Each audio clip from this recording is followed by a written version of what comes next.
Noah and I are really excited to share one of our newest innovations with you this year.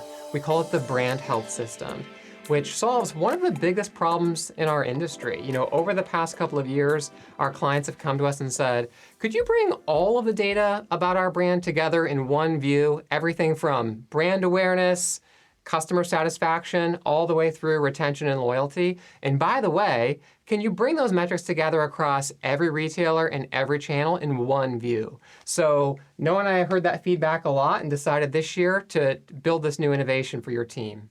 Yeah, I think one of the common themes we keep hearing from different brands and manufacturers is not just do I have the data, but do I have the ability to get to a quick visualization if I'm going in to meet with a retail vendor manager, all the different ways where we need to get this type of insight. And what I've pulled up on the screen here is just a really quick snapshot of what this looks like in the platform.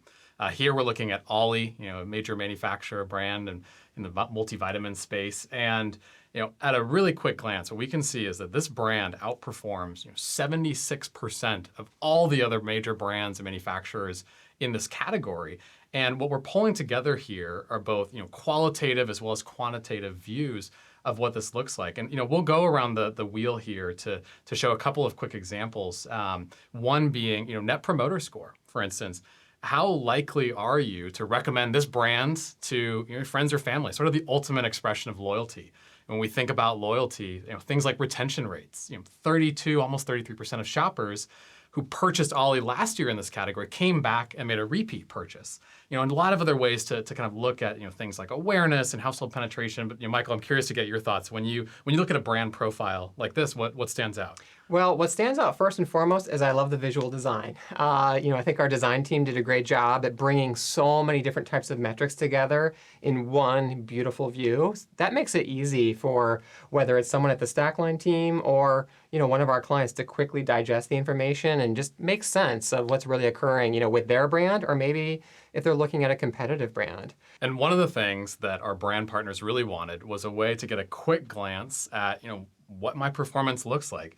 So Michael, when we see maybe an example of a brand that isn't performing quite as well from a retention perspective, what else would you kind of tease out of this quick story?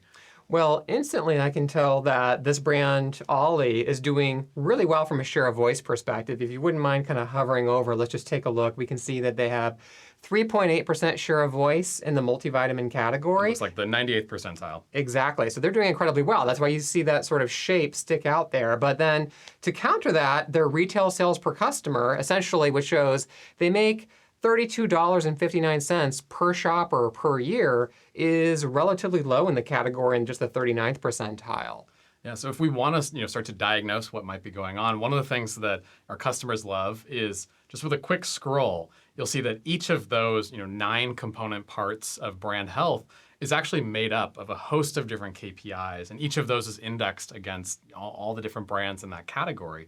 So if we look at the bucket around lifetime value, we see that 39th percentile show back up. The brand is getting about $32 in annual sales. You're actually performing quite well in terms of just the average number of orders they're getting per shopper per year. But if we maybe go into the pricing bucket, we see that that's really kind of what's dragging down that annual LTV. And when we think about maybe a challenge in year-over-year retention, that kind of poses some longer-ranging opportunities as well. And one other element I love about this data set is the fact that it spans multiple retailers and multiple channels. So if you take a look at the orders per customer per year here for Ollie, they're capturing just over 2 orders for every shopper that they've acquired in the year, even though those customers may change where they buy Ollie products. So for example, a shopper could have bought the first product from Ollie on Amazon, and their second order could be in a Target store 6 months later. That's all going to be captured here in this one unified view, giving brands really a multi-channel and multi-retailer way to analyze their business for the first time.